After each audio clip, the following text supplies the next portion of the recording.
This episode of The Biggest Table is brought to you in part by Wild Goose Coffee. Since 2008, Wild Goose has sought to build better communities through coffee. And for our listeners, Wild Goose is offering a special promotion of 20% off a one-time order using the code TABLE at checkout. To learn more and to order coffee, please visit wildgoosecoffee.com. I hope you enjoy the episode.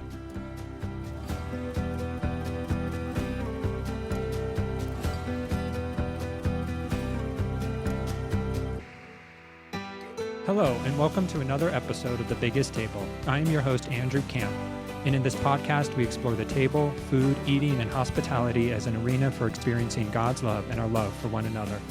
And today, I'm thrilled to be joined by Michael Shaikh. Michael is a writer and human rights investigator who has worked for 20 years in areas marred by political crisis and armed conflict.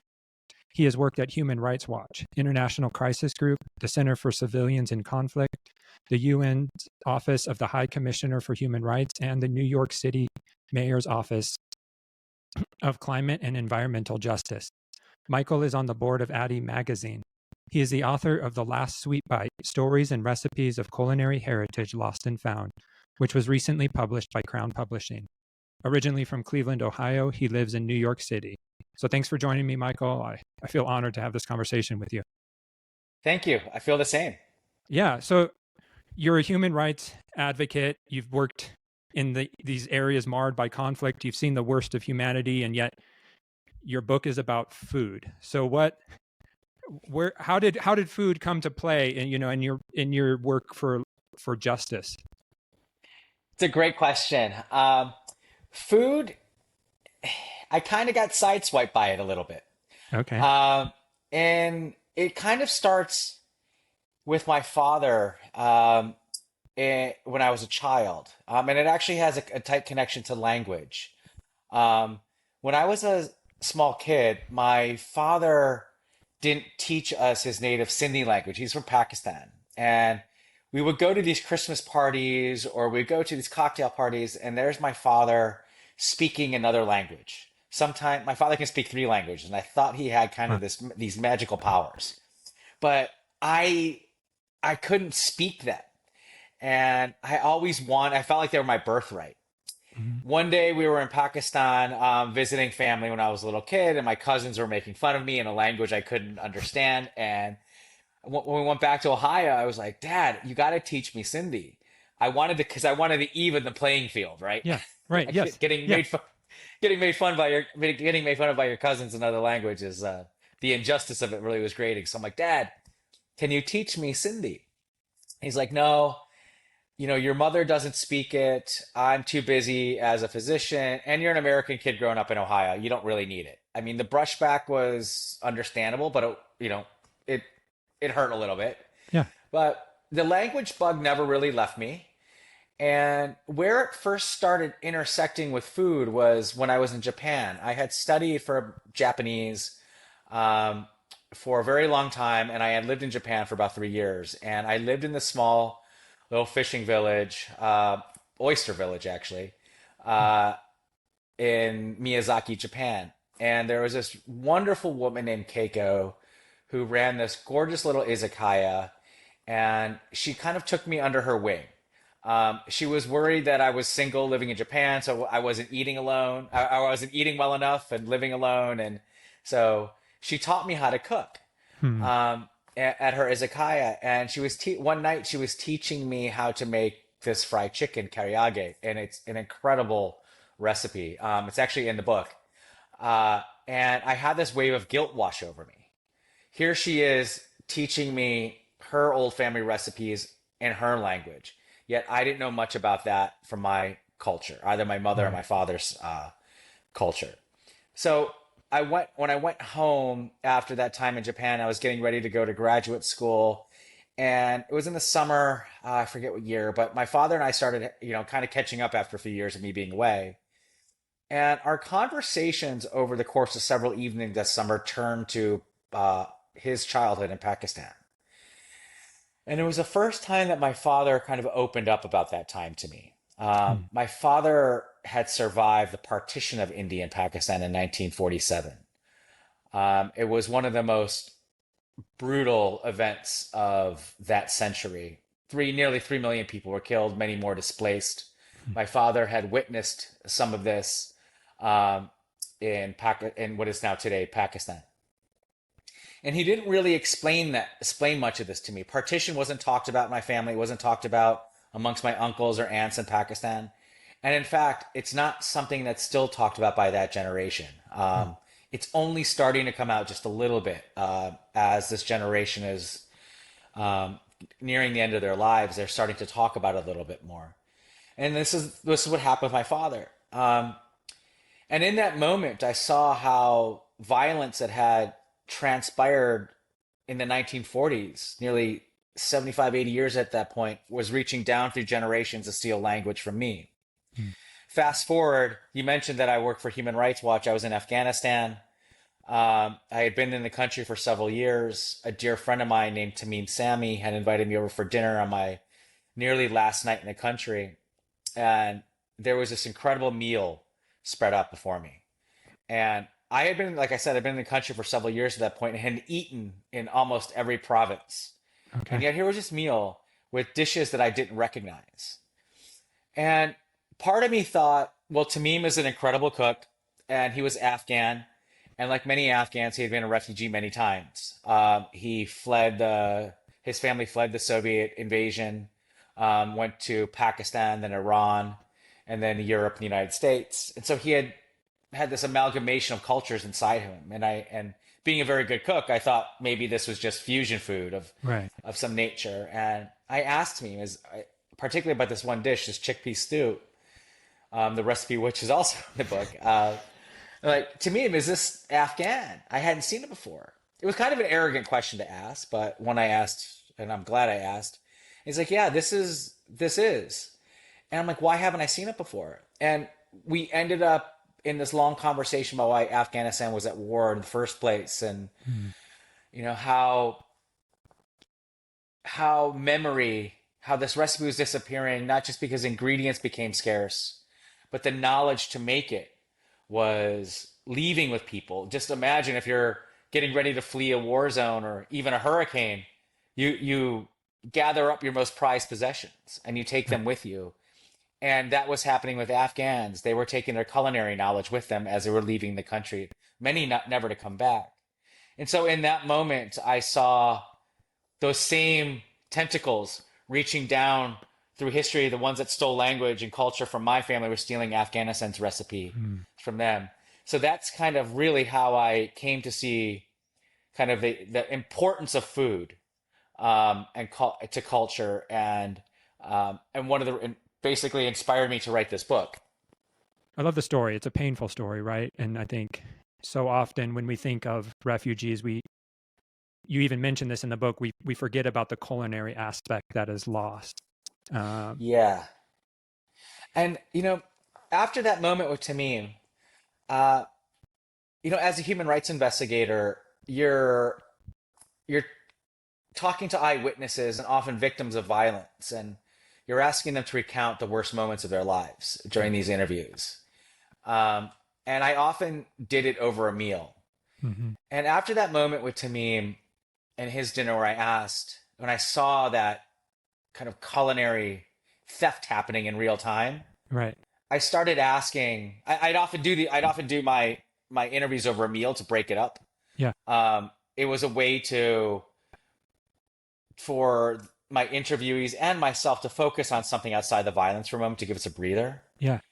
But I started asking in these moments, like, how is the violence that I'm investigating, and that the people that I'm talking to have been deeply affected by, how is it also changing the culture, and particularly the food? So I started asking, how is the violence changing the food? And I mean, it just opened up these incredible stories, both Mhm. positive and heartbreaking at times.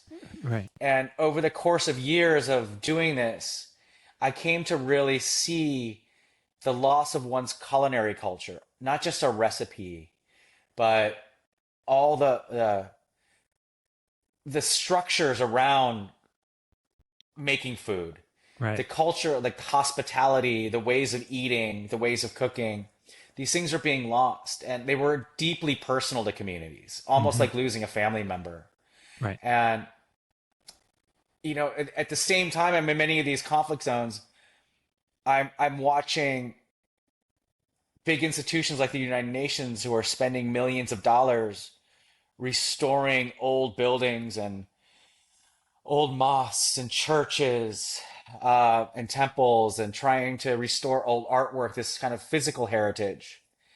And while that's really important and an incredibly worthwhile effort, there wasn't a similar effort to Yeah. save and preserve other forms of culture that were equally important, like food in war zones. Right. And so I saw this kind of disconnect, and again, Mm. it just was like another thread that sewn together with what Tamim had showed me that night at dinner became kind of the emphasis on this book, or for this book. Right. Because you mentioned like you have some great quotes that, my book is full of your highlights, the highlights, like, but one that stuck out was food was and is an umbilical connection to our cultures and their world orienting philosophies. In the most basic sense, our cuisines ground us. And you even say that perhaps food is more important than language in some circumstances. Uh, and so, how, like, because I think for a lot of Americans, we don't have that grounding culinary heritage. Like, Michael Pollan says we're all sort of this nomadic eaters eating fast food in our cars alone. Um, and so like how have you seen culture be grounded through food in these sort of violence displaced cultures? Yeah, it happens. I think one of the most the clearest example of that, and I write about this in the Rohingya chapter. The Rohingya, for your listeners who may not be very familiar with them, are a group. It's a community that lives in Western Myanmar, on Mm-hmm. the eastern edge of the Bay of Bengal. So it's where Myanmar borders Bangladesh. Yeah.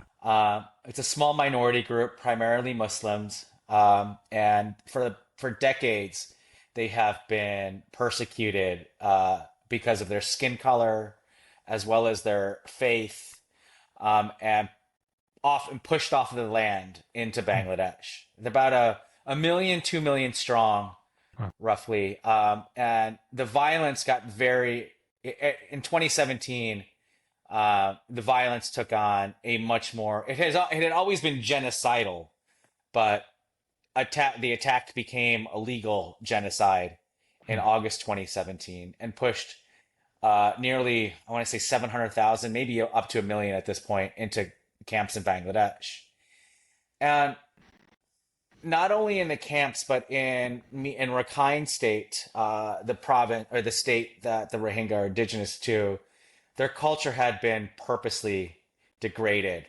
by the Myanmar authorities. Had been preventing, um, they were stealing land. They're preventing children from going to school over a certain age. They're preventing the language from being taught, their religion from being practiced.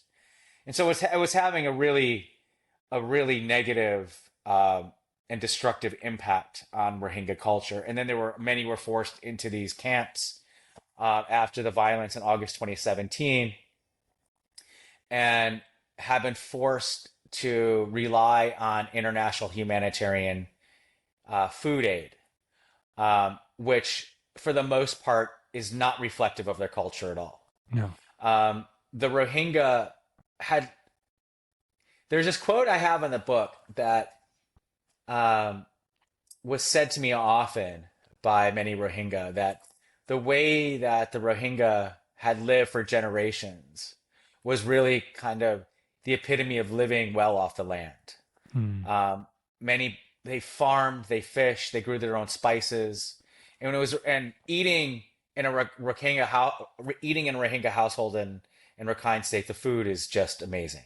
Yeah. But now they're forced into these camps, living off of humanitarian food aid, which is not reflective of the culture whatsoever.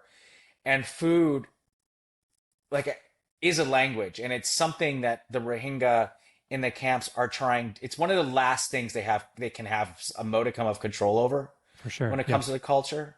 And so they fight very hard to scrounge money to be able to buy food that is reflective of their communities, what they Mm. ate at home, in order to teach it to their children.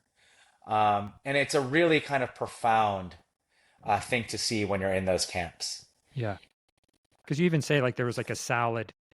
Um, somehow a salad always seemed to reaffirm that humans were still capable of good. Yeah, there's his, yeah, yeah, that's, yeah, and it's a really heartwarming thing to see. They struggle, but they place so much emphasis, particularly women, were placing so much emphasis on cooking their food for their children in a way to remind them of home. They were very concerned about the taste memory being lost. Right. And that is something they wanted to hold on to. And it's also had this kind of interesting it's changing the Rohingya culture in a little way in that because it's a very conservative society. Yeah. Women aren't treated the best at even in the best of times. Right. Um, but because women are Rohingya women, when it comes to culinary culture, are this kind of load-bearing pillar of that aspect of the culture and food that this desire for taste of home, women have taken on an added importance Huh. in some regards in the culture, become more important. And Wow. I've seen young men, I've seen elderly men um, go to women in the camps and ask them to teach them or cook something for them um, as a way to remember. But you can also see the respect that is given to them in a way that they hadn't before because they have this wealth of knowledge that is so important that they want their children and their grandchildren to understand. It's a way of just being connected to home, that No, it is. umbilical connection. Yeah. And, I think, was it the Rohingya that were planting gardens even in the midst of these desolate refugee camps and Yeah, they like they're holding find, on to something like the hope, the resilience, just to hold on yes, to something. absolutely. They're planting different vegetables that were grown in Rakhine State or Arakan, as they call it, in on their shelters. They try very hard to um, keep their culinary culture alive as a way to keep as a language because the language their spoken language is starting to erode as well by being surrounded by Bangla, which Wow. is a sister language, Yeah. but it's the it's when little kids are growing up in Bangladesh, that culture is seeping into the camp. Also having phones, they're watching movies that are in Hindi and Right. Bangla as well. So like that is the pop culture is affecting how the children speak.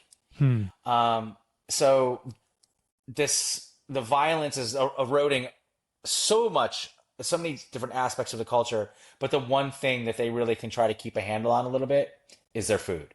And Yeah. so kind of, the growing of certain vegetables and spices is a way to keep that connection to home. The power of food to provide some glimmer of hope in the midst of just pure ugliness. Like, yeah, to hold on to that food culture, it's just there's something beautiful about it. Yeah. That I think we don't often see. And and so what led you to these, like you tell the stories, of Czech Republic, Sri Lanka, you just the Rohingya people, and then you're in the Uyghur people, Bolivia. Like what led you to these specific stories? Because some of them are great because it's stories I wasn't familiar with. Um, Yeah. Um, I mostly focused on the places that I had a connection to, mhm. the places that I had worked primarily. And I also wanted, and those are largely places that aren't on the front page of the New York Times, right? They're Right. or the LA Times or the Washington Post. So I wanted to bring stories of communities that I had a connection to, but also didn't have, weren't getting the attention that, they're just falling off the front, they're falling out of the headlines. And so Yeah. those are the communities and the cultures and the recipes that I chosen. There's a few in there that I hadn't worked on, countries I hadn't worked in professionally, like Bolivia, but I Hmm. was just generally interested in what was going on there. Yeah.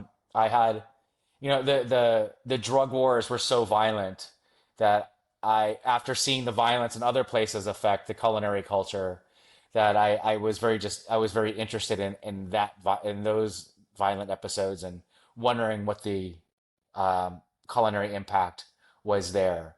And so it was a combination of places I had worked. It was a combination of places that I thought needed more attention that the world seemed to be forgetting about, and some that I was just generally interested in, but kind of fell into the second category of like the world I think should know more about this, Right. or just like keep it on the radar screen. Yeah. So yeah, there were a few other chapters I really wanted to have in the book as well that were personal to me. Um, I had wished that I had included a chapter on Cambodia.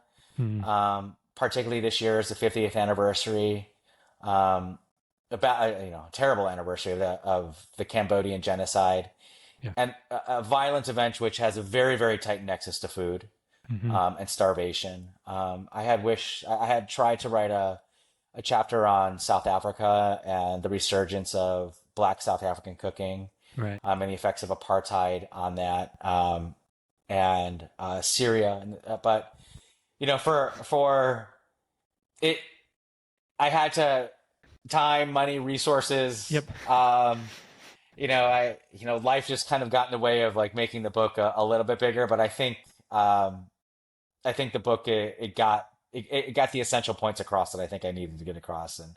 hopefully I can write about those other chapters at some other point. And was there a place that left a bigger impact on you that you were surprised by, or uh,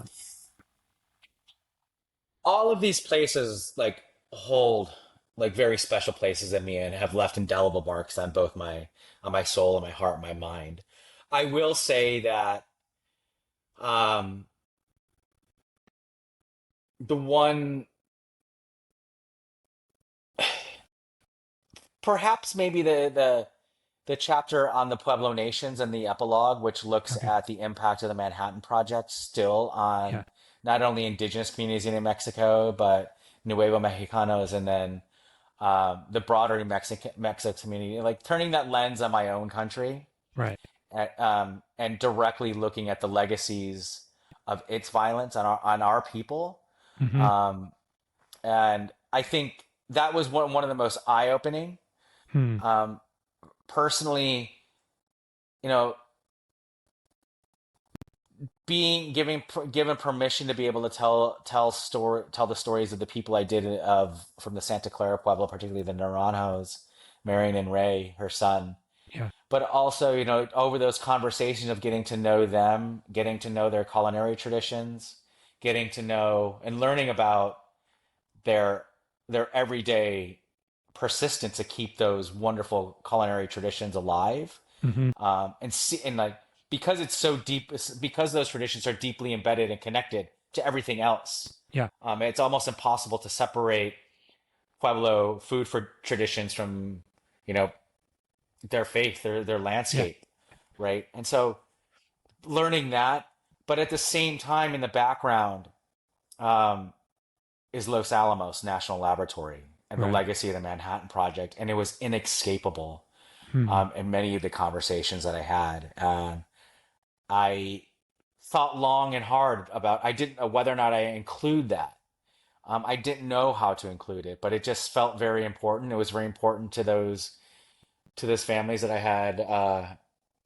had been talking to about for that chapter. I've been talking to for that chapter, and I went back out and to New Mexico and for a couple trips and really focused on the and learned about the legacy of the Manhattan Project and the explosive testings on the plateau, and kind of the nuclear garbage and radioactive garbage that's right, spread around yeah, New Mexico because of that, and how it's affecting the lives and livelihoods and culinary cultures of many New Mexican communities. So yeah, I think that probably has left um, the deepest cut, but also given me the most hope in some ways, hmm, for how people are responding and thinking about it, coming together and acting collectively.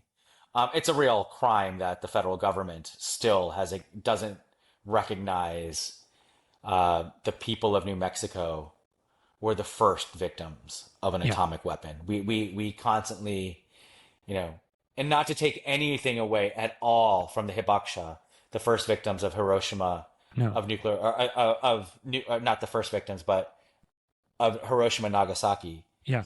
Um, but American citizens were really the first victims, Right. and Congress continues to ignore their calls for recognition and compensation. That chapter was super eye opening because we don't, we've been raised here. You see the pictures of them testing, but you don't, you know, it's always pictured as a desolate desert with no human activity around, you Right. know. And so to hear of, livestock being ruined, and even to this day, they're afraid to eat some of the vegetables because of the still ongoing radiation found uh, there. Yeah, and that story, like like Los Alamos Yeah. was an empty, barren plateau, right? That has seeped into our popular culture. If you just look Right. at Oppenheimer, the Yeah. movie that was a blockbuster last year, right? There was almost, I think there was one reference Hmm. to Native Americans, but that plateau had been inhabited for millennia Yeah. by several different indigenous nations, and it was and is a very spiritual place to them. Yeah. And so, just acknowledging Yeah. that place is there and has special connection and always has. I mean, just getting to that has been a real challenge, an unnecessary challenge for the Pueblos and other um, Native American communities in that area. And just the food injustice done to the indigenous people in this land is Mm. criminal. Like I'm in Flagstaff, Arizona, Oh, near okay. Navajo Nation and the Apache, and recently got to meet Nephi Craig, who's a Apache. Yeah. Yeah. Um, and to hear him talk about, decolonizing, their food and helping use food as a healing and a restoration movement for his people. It's such a needed stories we need to tell. Absolutely, absolutely. And the yes, the colonization, the dual colonization, particularly in that part of the United States, Yeah. first Spanish colonization, Yeah. followed right by American colonization on these communities, just it nearly obliterated um, not only the culinary cultures of these indigenous nations, but a lot of other cultures, Yeah. forcing them off their land, forcing them to eat, taking their children away from them, Right. putting them in boarding schools, forcing them to speak another language, use another name, eat different foods, this forcible assimilation, and then putting them on forcing them onto reservations, Yeah.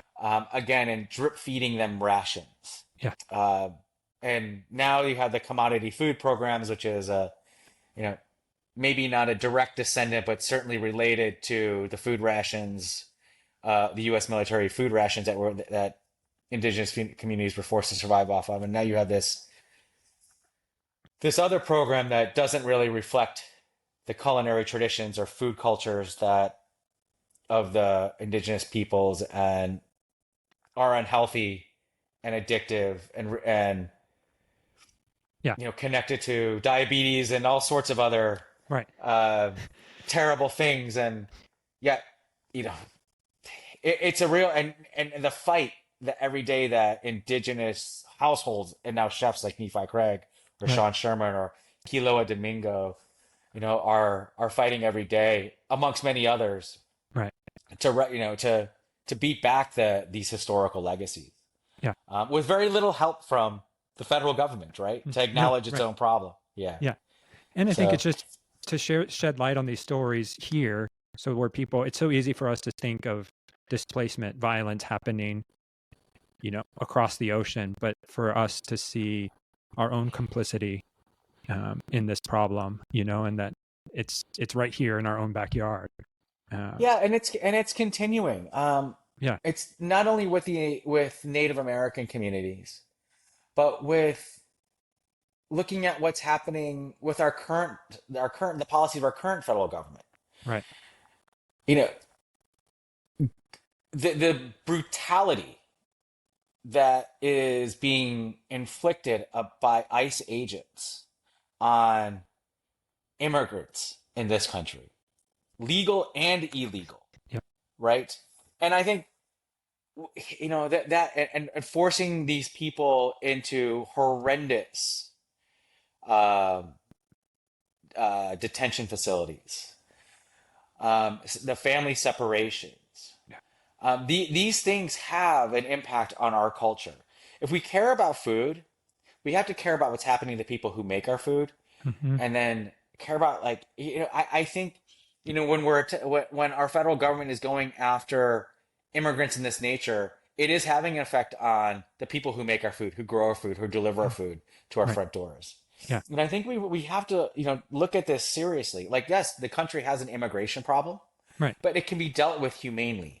Yeah. It can be dealt with in a way that respects our common humanity. There's love for one another, there's community for one another, and respects our culture, right? And I Yeah. think we're moving away from this. What makes, I think, the United States so wonderful is that there are many different cultures that are working in tandem with each other. Yes, there are problems all the time, right? It's not an easy thing, but nowhere on the planet is it harmonious. But I Yeah. think the diversity makes us Hmm. strong. It makes us colorful.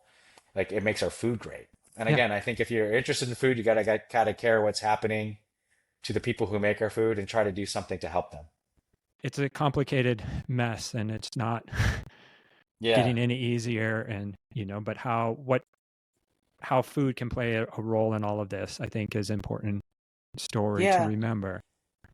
Yeah, and I think one of the things that you can do is just understand that the food on your plate is political. Yeah. Ask questions, Mm. because you know why it's there and why it might not be there in the future, right? Yeah. How did that food get there? Who brought it there? And why did the farmers in the Salinas Valley, or the farmer or the winemaker or the grape pickers in Oregon, why are they there, Mm. right? Yeah. And thinking about that, and how are they making our lives better, Hmm. right? So I think, but just understanding what's on your plate is political is a really important first step. It is. um to switch gears a little, because one of the chapters I loved, or loved is a weird word to say, in your book, or Yeah, enjoyed and resonated with, was yeah. the Uyghurs in Xinjiang, because I spent time 3 years in Kunming, China, and there was a small Uyghur Okay. population, and got to try their food. Always loved their kebabs, the noodles, um, Oh, right. Yeah. and so, like, obviously that connection, there's a lived connection there. And so, yeah, help the listeners, because I think there it's almost um, stark of, that, this halal cuisine is not just part of who they are, it's central in the Chinese government trying to, you know, obliterate that. Um, it's, Yeah. Yeah.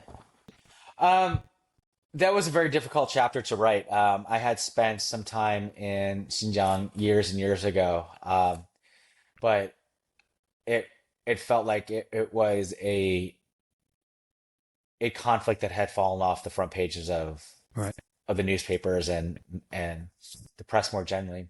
And what's happening there is really just the Chinese Communist Party. And I'm being very careful here not to lump in the entire Chinese population, because many of them do care what's happening. Many Yep. people do care what's happening to the Uyghurs, but are also all facing many other Chinese communities are facing similar aspects with forced assimilation. And Yeah. Tibetans as well. But this is a forced assimilation project, very similar to what the federal government here in the United States carried out against Indigenous Americans. So this is a contemporary um, analog that's playing out in real time, trying to force Uyghurs away from their own Islamic cultural traditions and culinary traditions and historical traditions into a more kind of party approved version of China, of what a good Chinese citizen is like. Right. And one of the main ways they have been doing this is attacking um, Uyghur culinary traditions, trying to put their hand in between the Uyghur hand and their mouth. Hmm. And one of the tactics of this is forcing Uyghur Muslims um, follow a practice called halal eating. It's a way. It's very much like, yeah, it's not a perfect analog, but very much like kosher eating. Right. Um, and it is central to the way many Muslims eat. Yep. Um, and there are proscriptions and prohibitions, and two of the prohibitions of halal is not eating pork and not drinking alcohol. And the Chinese Communist Party has forced Uyghurs to do both. Yeah. Um, and that really is an attack on the Uyghur identity in many ways. Hmm. And one of the main ways that the Chinese Communist Party are forcibly assimilating, basically trying to beat the Uyghur identity out of the Uyghurs, is interning them in these prison camps Yeah. where they're forced to undergo indoctrination. And part of that indoctrination is starvation. There are uh, Turkic Muslims who live, not just Uyghurs, but Kazakhs, who are also Turkic Muslims who live in Xinjiang, have given testimony about how the Chinese Communist Party in these internment camps have forced Uyghurs and Kazakhs and others um, to live without food for days on end, starving them, and then on Fridays will allow them to eat. And the only thing that they will give them is pork. Hmm. There's been testimony. There's videos online of Uyghurs and elderly Uyghurs being forced to drink at drinking contests in public as a way to, uh, you know, show their, I don't know if it's a loyalty, but show that they're not terrorists. Like, Right. the Uyghur, if you eat halal, it's a sign of extremism. Yeah. And for the Chinese Communist Party, not abstaining from pork is a sign of extremism. The Chinese Communist Party has this list of, I think, 70 forms of extremism, Wow. and not eating pork, not abstaining from alcohol are signs of extremism, which could end you up in one of these internment camps for indoctrination. And I think roughly 1 million people, Yeah. according to Amnesty International and Human Rights Watch, have ended up in these internment camps, Right. which are now being transformed into labor camps. And part of this process of assimilation is taking a playbook out of the U.S. federal government of stealing children and putting them in the boarding schools. The Communist Party of China is doing that now to Chinese or Right. to Uyghur children, Yeah. separating them from the families, putting them in boarding schools, uh, forcing them to speak another language, forcing them to take up other cultures' culinary traditions, and just basically trying to erase the Uyghur identity. Wow. Yeah. So in the midst of this, you've seen, like you said, you've seen and heard devastating stories. And so how do you maintain hope and joy? Or what gives you hope, to keep telling these stories, and not become a jaded pessimist? Yeah. So I think, I yes, this book is about how violence changes cuisines, but the other half of it is how the human rights activists, the home cooks and chefs are fighting every day to keep their food cultures alive. And that, watching them do that, learning how they've done that is real inspiration. Yeah. I look at women like Marian Naranjo at the Santa Clara Pueblo, who has worked with her community to not only rebuild the physical structures in which to make buwa, which I talk about in the book, which is a phyllo dough like bread. It's a Mhm. traditional Pueblo bread, but bringing that tradition back, Yeah. working with the community to build a buwa house, Mm. and to teach young Pueblo women how to make it, and just watching that and learning about that has been a real inspiration. the Rohingya women in the camp that I have been fortunate enough to know for many years, and what they're trying to do to help their children, the respect that they're now um, seeing being given as kind of these bearers of Rohingya culture, Mm. is an inspiration. In some ways, it's not happening across the camp generally, but in small pockets, you're seeing some really interesting things happen. Uh, you know, watching how Bolivian chefs Yeah. like Marcia Taha are using the coca leaf, the precursor to cocaine, the coca leaf, and using it as a form of political resistance and education Yeah. about the drug wars and how it's the terrible impact on Andean food cultures. Like all of this gives me a lot of hope, the creativity, the ingenuity, and the persistence of people to push back. Mm. So yeah, I've tried to take that as much as I can into my own life to kind of help beat back the very easy pitfalls of pessimism to Right.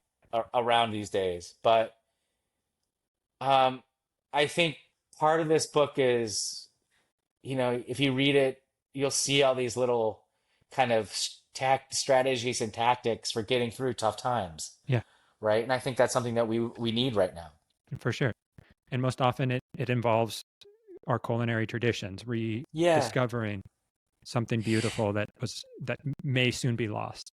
Yeah, and like the food itself. I mean, Andrew, one of the like I wanted to write this book. So how I got many of these recipes, people when I was interviewing uh, people, and I would off like I said, I'd often do my human rights interviews over a meal. Yeah. I can't tell you how many times people would tell my translator or take my notebook from me and write down recipes. Oh wow. So their family recipes or things that were emblematic of their broader culture to take out of the war zone, Mm. for me as a gift, or because they didn't want their family recipe to be lost. Yeah. And I wanted to write stories around the rest. Like I kind of wanted to do a little. I wanted to do a cookbook, but when I started to write down the recipes, I needed to tell the story. Like it just felt disconnected Yeah. from life, not to tell the stories of the people who gave it to me in a much more fulsome way, and it ended up being seeing um, their lives in a much more fulsome way, Yeah. um, and cooking these recipes to recipe test them, like it made it much more tangible. Yeah. And I do think that's why I put the recipes in the book, in the way that they are, because when you cook them, I think when you cook someone else's recipes or cook with them, you get to see people in a much different and more positive way. Yeah. Uh, and so that also gives me a lot of hope, and food is community, It is. right? Right. And community, and that's like the underlying theme of this book is community, because everyone is cooking for their community Right. to help keep their communities moving forward, their cultures innovating, and how personal our food is to us, and how Hmm. beautiful and wonderful it is, and how much it teaches us. Yeah. Um, and so, yeah, that's kind of the other part of the book, right? I think sharing the recipes, but also the stories, like, we as Americans like to co-opt everything and sort of take it and make it fashionable. But I think your book really shows the human side of it and it makes it richer. I think, like the Yeah. recipes without the stories would have been fine, but I think both together just produce a more beautiful thing, so that when and if I do try one of the recipes, you feel a story with the recipe versus just a recipe. Yeah, yeah. Yeah. And all the recipes in the book are really good. Yeah. I didn't choose them because they were good. I actually chose them because those are mostly the ones that were given to me, Yeah. and the stories are really fascinating. Um, but they're all good. They're I'm all sure. wonderful. I would cook them all the time. I need to procure some ingredients before trying Yeah. some of, especially the curry. I love a good curry. You Oh know, yeah, there's a couple really good curries in the book. if people, when they buy your book, what is there one recipe you're like, hey, try this one first, or is it just like, you, I can't. I don't play favorites in this one because I have to Okay. say that they're all my favorites. I will say if I had to give you one piece of advice, your listeners, one piece of advice, don't get intimidated by the ingredients list. Like you can Yeah. break up a lot of these recipes into like a weekend. It's Yep. fun cooking. Do it with friends. Yeah. Um, but you won't go wrong spending the time No. doing it. And I think reading the book and then cooking the recipes will get a fuller understanding of the people that I've introduced you to. Yeah. And what do you hope? You've sort of alluded to it, but like what, for people, Westerners, Americans who read your book, what do you like if they come away with one thing, what do you hope your book sh- gives to the world?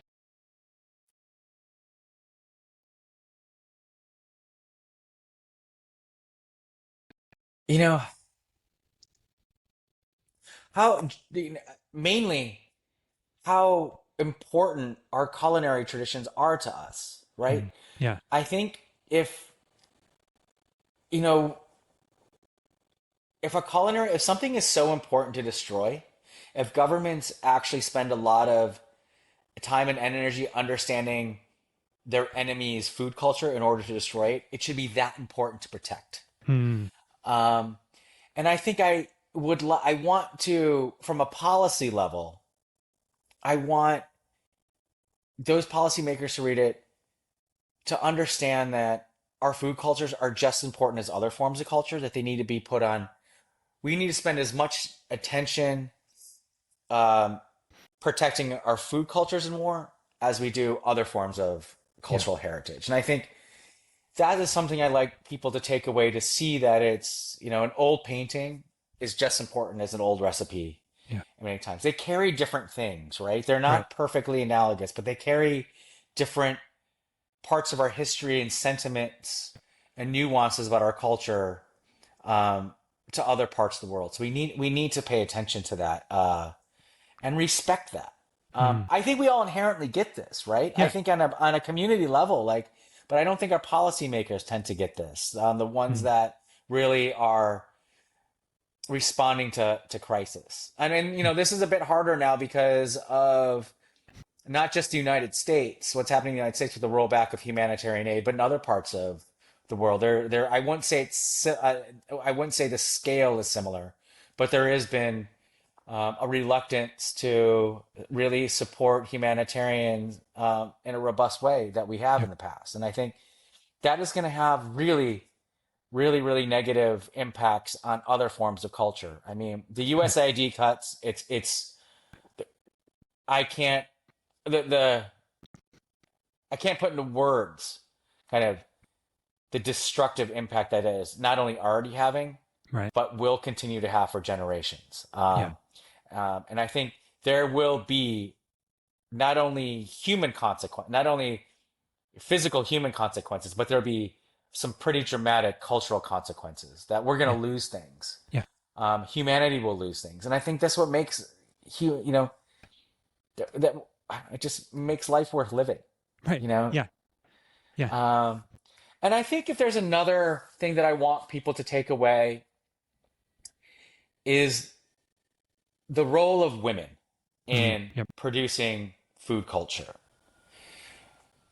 Women have played a central role for since time immemorial when it comes to our food cultures. And we need the story of food in war is also the story of women and girls in war. Yeah. And I think if we want to be more serious about protecting food, we need to be more serious about protecting women and girls.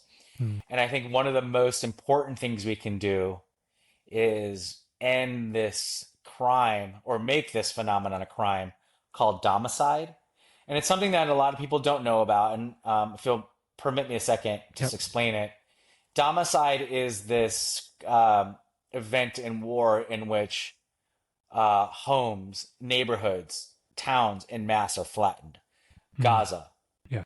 Mariupol, Mungda in Myanmar, Khartoum, where and like when homes and neighborhoods are flattened on this scale, that means kitchens are flattened on this scale. Mm. And kitchens are where women and girls, for better or worse, spend a lot of their time. Per, you know, Yeah. cooking, get, you know, making our keeping our families together. When those places are destroyed, our cultures are destroyed, um, in a way. So Mm. I think we should outlaw this crime. We Yeah. should make domicide a crime, like with the crime of apartheid, the crime of torture, um, as well. That would go a long way in immediately protecting families in times of war. No, right. People need places to live. If we Yeah. can't live, we can't cook. No. And you're And if we, seeing this right now. You're seeing this right now in Gaza. yeah. No. Um, so many more stories to tell. Um, but if what's the story you would want the table to tell?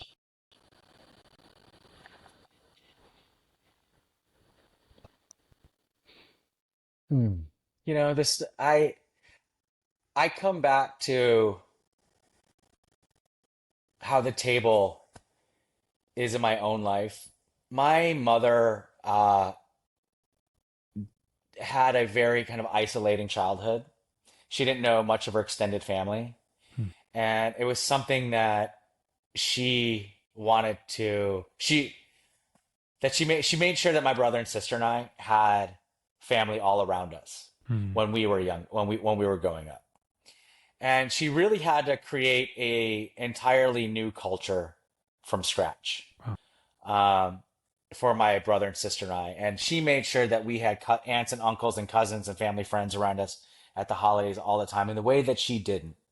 And it made my life, made my brother and sisters, and I know it's made my cousins and my aunts and uncles' life richer. Yeah.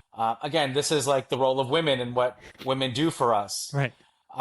in our cultures. But when I think of the table specifically and the intersection of those ideas, like every Thanksgiving and every Christmas, our tables are constantly getting longer. Hmm. There's more chairs there. It's more crowded. It's more lively. There's Yeah. more food, and I think the that kind of generosity. Hmm. You know, I look at a table. I look at my kitchen table when I'm sitting at right now, and it really does symbolize community and hospitality and generosity to Yeah. me. And so I think, every time you look at a table, I think, what is it trying to tell you about those things? And um, should it be longer, Yeah. right? Hmm. Should we have a Right. longer table? Yeah. There's an Afghan saying, that you can tell a person's generosity by the length of their tablecloth. And it's a Wow. little different, and um, it loses a little bit in translation. But yeah, I think Yeah. the length of your tablecloth says a lot about who you are. And I think we should all be sewing longer tablecloths. I love that, especially in today's age where I think so much of a meal can humanize people and Yeah. allow you to see the story and what the values that lay beneath. Um, Yeah.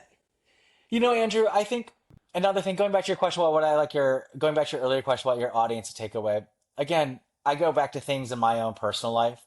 I still don't speak my father's language, Sindhi, right. but the way that I access and have learned about my father's culture is through cooking Sindhi cuisine. Hmm. And I think one of the simplest things that anyone can do to be interested, um, or who are interested in learning about another place is, pick up a cookbook, cook the Yeah. food. Right. I think it can tell you a lot. And don't get worried about whether or not it tastes right or it's authentic. I think you lose a lot in these arguments around authenticity. Yeah. But just try it and be curious. I think Right. that's the most important thing, is just curiosity. Mm. I love it. Yeah. Being curious with recipes, being curious about cultures. I've never been gone wrong, trying a new dish or, you know, branching out my, you know, repertoire of food or, what I've tried at a restaurant. Hmm. There's always something beautiful about trying a new dish and being exposed to what that culture can bring. Hmm. Yeah. So some fun questions to Yeah. wrap Yeah. up. And I'm really curious about your answers given the nature of your book. Is there one food you refuse to eat? No, there's foods I don't like. Okay. Uh, but I can't think of one off the top of my head that I refuse to eat. Um, yeah, I guess. I mean, there are probably definitely things for ethical reasons, and kind of, Right. I'd have to, if a dish was made in a way that had just brutalized an animal in some way, I Yeah. probably wouldn't. But I try to think. I try to think about where my food is sourced, Yeah. and try to maintain a pretty solid ethical standard when it comes to that. Hmm. Uh, Understand you can't all the time, Right. but yeah, Yeah. there's not a. I can't think of one, but maybe I'll think. Maybe as we talk, it'll Yeah. come to me. I guess in line with that, I'd be curious, was there a meal in your travels and in your conversations? Is there a dish that you were served that you was hard to eat, or like, that you had to like, you ate, but you had to wince, or, you thought like, oh, wow, like I've never thought I'd be eating this. Yeah, I mean, I think there was a few times in Central Asia that I ate pickled horse meat.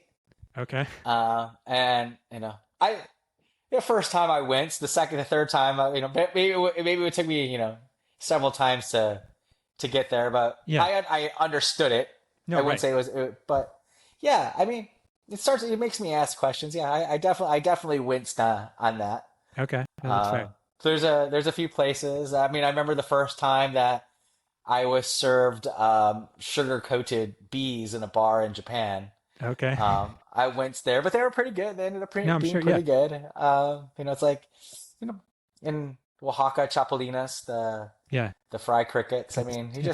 you get acculturated to them.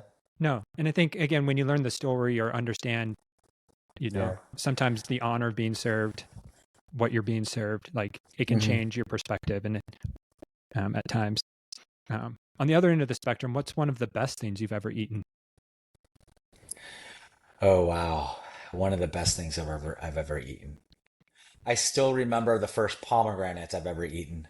Okay. That's one of my favorite food memories. I was a little kid in Pakistan, and I remember my father slicing into it with my mother sitting there, and all this beautiful red juice. It was like this alien fruit Yeah. hadn't seen before. And I remember as a little kid, like vaguely thinking like these little like the seeds that came out were like little jewels, or were they like little Yeah. red Legos, right? Yeah. My brain, Right. but I mean, I just remember when I ate it, Hmm. like this sweet tanginess of it was just Yeah. spectacular, and it just has like uh, it's left an indelible mark on my culinary soul for sure. Interesting. Remember the first time I had a really good curry, Thai curry in Bangkok, Yeah. and eating a makrut lime leaf for the first time. Hmm. Those were really good things. I mean, those are some of my best food memories, For to be sure. honest with you. Yeah. Things I love though, but like one of the things I absolutely love is the crab curry that's in the book, the Elam Tamil crab curry. I Yeah. remember when I ate that for the first time, it my head spun. I had Okay. vertigo. Okay. Um, and so there's one that's a really fantastic dish, and I think that I hope it will do some positive vertigo in Yeah. you and your audience as well. No, I think that was one of the recipes I remember looking at and being like, oh my gosh, this feels, I want to try this. It's really, really good. It's one of those things you can break up in a recipe you can break up into parts. You Okay. don't have to do it all on the same day. Okay. Fair enough. And finally, there's a conversation among chefs about last meals, as in if you knew you only had one more meal left to enjoy, what would it be? And so if Michael had one last meal, what might be on his table? My last meal wouldn't be about the food. It would be making sure that I have my loved ones around me For sure. when Absolutely. I ate it. I Yeah. think that's what it comes down to is Yeah. food is really important, but it also, like you said, it's our umbilical connection to community and place and others. And Yeah. it could be a saltine, but as long as my wife or my brother and sister are my good friends, and Yeah. God hope, I hope I outlive my parents. I Right. think they want me to outlive them, Yeah. but I mean, but yeah, those that I love to be around me, Mm, at my last meal, right? yep. That's kind of it. But if I had to choose something, Yeah. I there are some oysters that I've had, Mm, particularly those in Japan that I okay. would I would love. I mean, I do love oysters, and I can also think of also a simple meal of rice and dal. I love Yeah. kebab, like seek kebabs, Yeah. but I Yeah. And I do, a good pasta too, No. uh, botarga. I love botarga.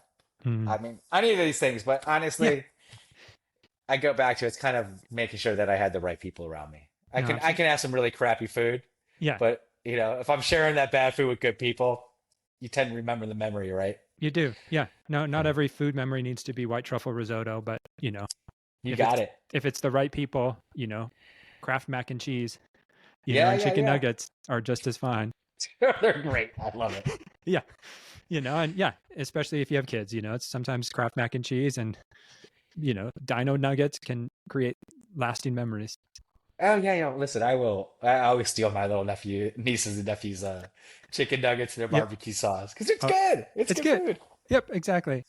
Well, Michael, I've really appreciated this conversation. I appreciate the hope you bring, but also the light you're shedding um, about these issues, from elevating women to elevating these cultures that we often miss, don't see on the front page.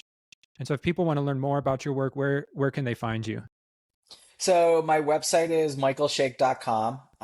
There's a lot on there about this book and a few Yep. videos about it as well. Yeah. And then my Instagram is at milkshake. Okay. So it's the shake is spelled Shaikh. Yep. It was my nickname growing up as a little kid. Oh, fun. So Awesome. yeah.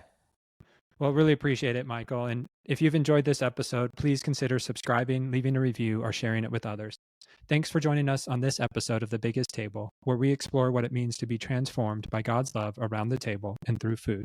Until next time, bye.